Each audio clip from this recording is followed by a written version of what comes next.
Hola, ¿qué tal? Buenos días a todos. Muchísimas gracias por asistir a este webinar que organizamos conjuntamente entre las oficinas de CMS de Luxemburgo y de España. Estamos en este webinar como ponentes mi compañero José Ocaña, de la oficina de CMS Luxemburgo, y yo, que soy Ricardo Presencia, socio de la oficina de CMS España, responsable del Departamento de Regulación de Servicios Financieros dentro del Departamento de Mercados y Servicios Financieros. En el día de hoy vamos a hablar de la modificación del reglamento europeo, el TIF, de los fondos europeos de inversión a largo plazo, que van a suponer una revolución para lo que es la inversión alternativa para inversores minoristas. Como sabéis, pues recientemente se ha publicado el reglamento en el Diario Oficial de la Unión Europea. Ya está en vigor y será aplicable a partir del mes de enero. Y, bueno, pues por ser un tema de rabiosa actualidad, en CMS hemos organizado una serie de webinars en distintos idiomas. Esta va a ser la sesión que vamos a hacer en español, dirigida fundamentalmente pues, al público español, que también sabemos que tiene mucha presencia en Luxemburgo. Y bueno, pues a nivel organizativo, el webinar va a tratar de ser lo más breve posible, entonces vamos a intentar limitar el webinar a media hora para ir sobre todos los aspectos más relevantes y tratar de que, bueno, pues de que sea una especie de captura de pantalla breve de lo que es este reglamento. Y por lo que respecta a preguntas, pues estaremos encantados de responderlas. Y bueno, pues sin más, aquí tenéis el índice de la presentación, de los temas que vamos a tratar. Mi compañero José Ocaña de la oficina de CMS Luxemburgo va a hacer una breve presentación a nivel de introducción. Yo a continuación iré hablando de las distintas novedades que trae consigo este reglamento y finalizaremos pues hablando de los retos y las oportunidades para los fondos que supone este nuevo reglamento. Así que, José, pues todo tuyo. Muchas gracias, Ricardo, y buenos días a todos. Como Ricardo ha dicho, para el webinar de hoy nos vamos a centrar en los elementos clave a considerar con respecto a la creación y el funcionamiento de un ELTIF. Pero antes de profundizar en estos temas, es importante mencionar que los ELTIF son una herramienta clave con respecto a la inversión minorista, ya que gracias a ello podemos hablar de, digamos, la democratización de la inversión alternativa. Es cierto que hoy en día tenemos a los UCITS que son aptos para los inversores no profesionales, pero esos productos están limitados a activos cotizados y, por tanto, no hay opción de tener acceso a las inversiones alternativas. Del mismo modo, podemos destacar que la Directiva Europea de Fondos de Inversión Alternativos ofrece un sistema de pasaporte europeo para la comercialización de fondos, pero que está centrada principalmente en los inversores profesionales. Aunque, por otro lado, es cierto que hay algunos países que han extendido esta definición, como es el caso de España, en las entidades de capital riesgo. Junto con la directiva, hoy utilizamos también las reglas locales de colocación privada y, en cierta manera, el reglamento europeo en la publicación de un prospectus para cierto tipo de fondo. Sin embargo, ya que ninguna de esas reglas son capaces de cubrir la comercialización y distribución de fondos alternativos a minoristas en Europa, todo apunta a que los ELTIF van a ser la mejor herramienta. Cabe mencionar que actualmente hay discusiones con respecto a la ampliación de la definición de inversores profesionales, lo cual podría aumentar considerablemente la flexibilidad, pero por ahora este asunto sigue en proceso. Entonces, ¿qué son los ELTIF? Los ELTIF son fondos de inversión a largo plazo europeo que de hecho existen en Europa desde hace bastante tiempo. No son para nada nuevos en el sector. Más de la mitad de los ELTIF en la actualidad están establecidos en Luxemburgo y en España actualmente han sido constituidos 2. En términos de producto o tipo de fondos compatible con los ELTIF en Luxemburgo, podemos nombrar, por ejemplo, los fondos de inversión especializados o SIF o los fondos alternativos reservados o RAIF, pero lo cual seguiría limitando la comercialización de los mismos a lo que llamamos los inversores bien informados, que no incluye todo tipo de minorista. Sin embargo, existen otras estructuras, como podemos ver en la diapositiva, en la cual la comercialización, en principio, es apta para todo tipo de inversores. Con respecto al tema licencia, hay que destacar que hay dos niveles de autorización diferentes, ya que no solamente el fondo tiene que ser autorizado como ELTIF, pero el gestor también necesita tener una autorización específica. Del mismo modo, en el caso de un fondo que, por ejemplo, tiene varios compartimentos o subfondos, la categorización de un ELTIF se puede limitar a uno o varios compartimentos, lo que quiere decir que el mismo fondo puede tener compartimentos categorizados como ELTIF o no. Y nada, con eso terminamos la introducción y ahora doy paso otra vez a mi compañero Ricardo, que va a hablar de los elementos clave a considerar para los ELTIF. Pues muy bien, muchísimas gracias, José. Un poco por añadir a lo que ha comentado José respecto a las autorizaciones, para España sería efectivamente lo mismo, ¿no? La gestora tendría que tener autorización para gestionar los FILPE y también el fondo en cuestión necesitaría una autorización. Luego, al final de la sesión, hablaremos también un poco del enfoque a nivel del regulador español. Ahora ya, bueno, pues pasamos a hablar de las distintas materias que son las principales novedades de esta versión 2.0 del reglamento FILPE o ELTIF, ¿no? La principal novedad, a nuestro juicio, es los activos aptos, ¿no? Tanto por los activos que se consideran aptos como por los porcentajes de activos que se exigen como mínimo de activos aptos, ¿no? La versión anterior del reglamento ELTIF establecía un mínimo de 70% en activos aptos. Ahora se baja ya al 55%. Por lo tanto, pues el mix de activos aptos versus activos no aptos, pues es un mix muy interesante que te permite tener mucha flexibilidad a la hora de definir determinadas políticas de inversión y tener menos restricciones, ¿no? Y por lo que respecta a activos aptos, pues la verdad es que hay muy buenas noticias, pues porque también de nuevo el reglamento permite una muy grande flexibilidad, ¿no? Hemos apuntado las 4 principales novedades en materia de activos aptos que nos parecen relevantes destacar.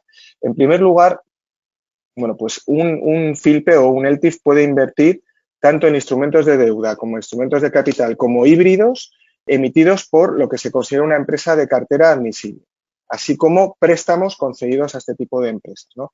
Y aquí el concepto de empresa de cartera admisible pues también se flexibiliza, ¿no? ¿Por qué? Porque se permite también el que se pueda invertir en empresas financieras que antes no se permitía siempre y cuando tengan menos de 5 años desde su autorización, con lo cual se está permitiendo la inversión, por ejemplo, en fintech, empresas fintech de reciente constitución y de reciente autorización, siempre, como digo, que hayan sido autorizadas en un plazo inferior a los 5 años, y también la inversión vía deuda o vía capital en empresas cotizadas, siempre que su umbral máximo de capitalización sea el que tenéis ahí en la diapositiva, 1.500 millones de euros, que es un umbral de capitalización pues, bueno, bastante razonable, ¿no? Con lo cual, también vemos que se permite la inversión en esas empresas cotizadas con esa limitación de umbral máximo de capitalización. Luego, otra de las novedades es que se permite la inversión en bonos verdes, que se consideran activos aptos para la inversión. La tercera es la relativa a las titulizaciones. Se permite la inversión. Aquí sí que es verdad que con la limitación del 20%, o sea, no se puede invertir, el ELTIF no puede invertir más de un 20% en titulizaciones, siempre que sea titulizaciones de las reguladas por el reglamento de las titulizaciones, pues simples, transparentes y normalizadas y siempre y cuando pues eso, sean titulizaciones cuyos activos subyacentes sean exposiciones a largo plazo. Y quizás una de las grandes novedades en materia de activos aptos sea la definición de activo real. ¿Por qué? Porque la definición anterior de activo real pues era una definición que era muy encorsetada y que generaba pues, determinadas incertidumbres y determinadas inseguridades jurídicas a la hora de ver si un fondo de este tipo podía invertir en este tipo de activos reales. Ahora la definición se simplifica muchísimo y se deja como activo que tiene un valor intrínseco debido a su constitución y propiedades. Entonces, bueno, pues aquí los considerandos, en particular el 6 y el 7 del reglamento, pues da una serie de ejemplos de qué se puede considerar como activo real, ¿no? Y bueno, pues expresamente pues habla de activos de infraestructura, activos inmobiliarios, ya sean comerciales o residenciales, y bueno, pues al final ¿Qué significa esto? Pues que se pueden organizar estructuras LTIF de fondos que invierten puramente en inmobiliario, ¿no? Que es algo que estamos viendo como una tendencia, al menos en el mercado español, pues muy importante, ¿no? El apetito por inversión en fondos de naturaleza inmobiliaria por parte de inversores minoristas que a día de hoy, pues en España tiene ciertamente sus limitaciones, ¿no? Y, por supuesto, estructuras de inversión que también caben en los LTIF, en los FILPE, pues son fondos de direct lending, fondos de fondos, como veremos a continuación, ¿no? Ahí citamos una serie de exclusiones, pues que el reglamento impide que se utilicen estos fondos pues, para inversiones de carácter especulativo, para ventas en corto, para préstamos de valores. Muy bien, pues vistos los activos aptos, vamos a pasar a hablar brevemente de lo que son normas de inversión. Aquí también tenemos novedades destacables que merece la pena reseñar. En principio, antes había determinados requisitos geográficos, ahora ya no hay ningún requisito en materia geográfica de localización de los activos que van a ser objeto de la inversión por parte de estos fondos, ¿no? Y se establecen unas reglas de concentración y de diversificación, pero que se aligeran respecto del reglamento anterior. Y aquí es importante destacar que estas normas solo son aplicables cuando estos fondos se comercializan entre inversores minoristas. Cuando se comercializan solo para profesionales, estas normas no aplican, ¿no? Pero teniendo en cuenta que la magia de esta modificación del reglamento es para que inviertan los minoristas, pues vamos a hablar brevemente sobre estas reglas de concentración y de diversificación. En primer lugar, hablar de la regla de concentración. Se recoge el requisito de que los LTIF no pueden adquirir más de un 30% en un único, o sea, de las acciones o participaciones en un único vehículo, ¿no? Ya sea LTIF, EUBECA, EUSEF, UCITS o AIF gestionado por una gestora, ¿no? Entonces, bueno, pues esa es la limitación en materia de concentración. Y en materia de diversificación, se aumenta el límite que pasa del 10 al 20% en materia de diversificación, lo que te permite, bueno, pues no tener que invertir en tantos activos subyacentes. Se sube del 10 al 20, lo único que se recoge que el 10 es en materia de UCITS emitidos por un único emisor.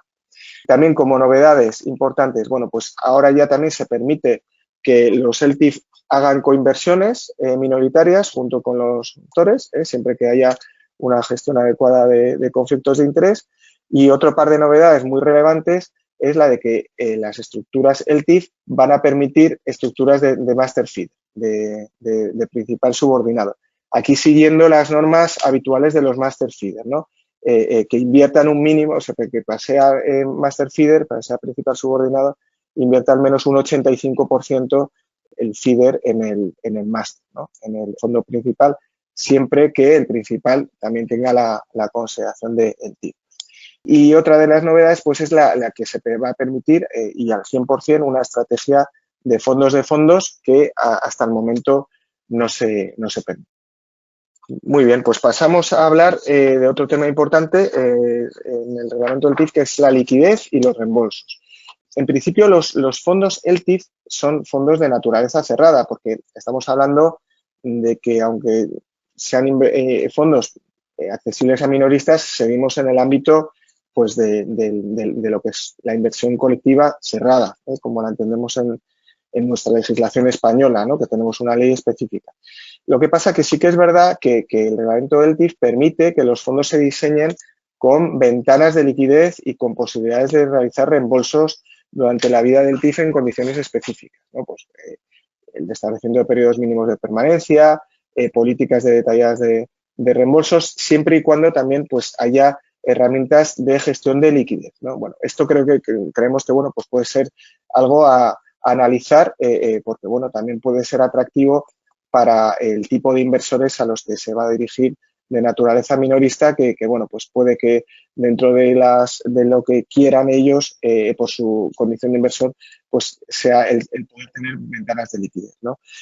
Es interesante también ver las reglas en materia de endeudamiento y apalancamiento porque ahora ya se va a permitir que un LTIF se endeude. Entonces, si el LTIF se comercializa a inversores minoristas, se podrá endeudar hasta el 50% de su valor liquidativo mientras que si se comercializa a profesionales, pues de ahí se amplía hasta el 100%. Con lo cual el endeudamiento también es una característica relevante de los nuevos LTIF. Y por último, pues se va a permitir también, siempre y cuando pues, se recojan las normas del fondo, la negociación secundaria, es decir, que inversores puedan salir anticipadamente si se ha establecido una política para conciliar esas salidas, esas solicitudes de salida con entradas de nuevos inversores. Por lo cual, bueno, pues en materia de liquidez y de reembolsos, pues vemos que tenemos también una buena flexibilidad para diseñar estructuras con este tipo de fondos. Pasamos ya a, bueno, pues a ver lo que supone también una de las grandes novedades, que es la posibilidad de comercializar entre inversores y minoristas con menores restricciones de las que teníamos con la anterior versión del reglamento.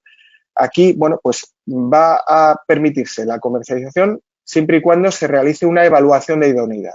Y la evaluación de idoneidad no vamos a tener que hacer una evaluación específica, sino que vamos a atenernos a lo que recoge MiFID II en materia de evaluación de idoneidad.